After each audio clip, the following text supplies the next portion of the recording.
हाय, आता आपण करंजी बनवणार आहोत. करंजीसाठी लागणारे पीठ आम्ही आता मळून घेत आहोत. 1 किलो मैदा घेतला आहे.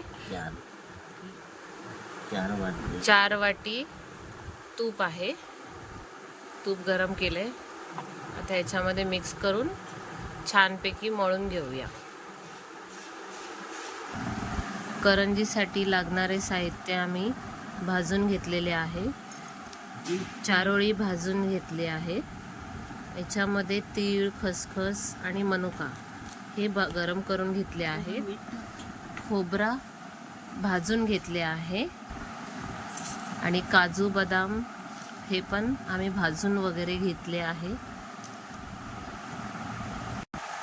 रवा देखील आमचा भाजून रेडी झालेला आहे. असा लालसर खरपूस रंगाचा येईपर्यंत भाजायचा व्यवस्थित.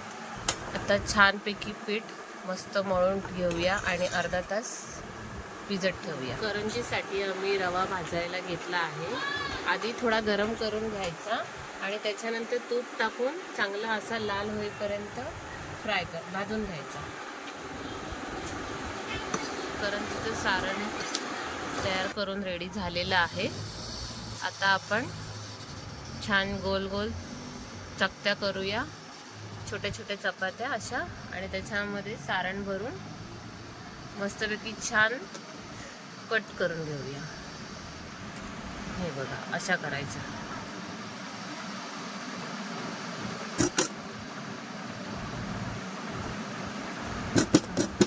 मस्त चारी साईडने दाबून घ्यायचं व्यवस्थित. अशा कट करून अशा आम्ही केलेल्या आहोत आणि तेल तापलेलं आहे, त्याच्यामध्ये तळायला सुरुवात केली आहे. चांगले मस्त लालसर होईपर्यंत तळून घ्यायचे. चला आपण बाकीचे रेडी करूया. करंज्या रेडी झालेल्या आहेत. कशा खुसखुशीत आणि खमंग अशा लागतात खाताना. अशा लालसर आणि मस्त असं तांबूस रंग येईपर्यंत भाजून घेतलेल्या आहेत. मस्त छान खायला. तुम्ही पण या खायला.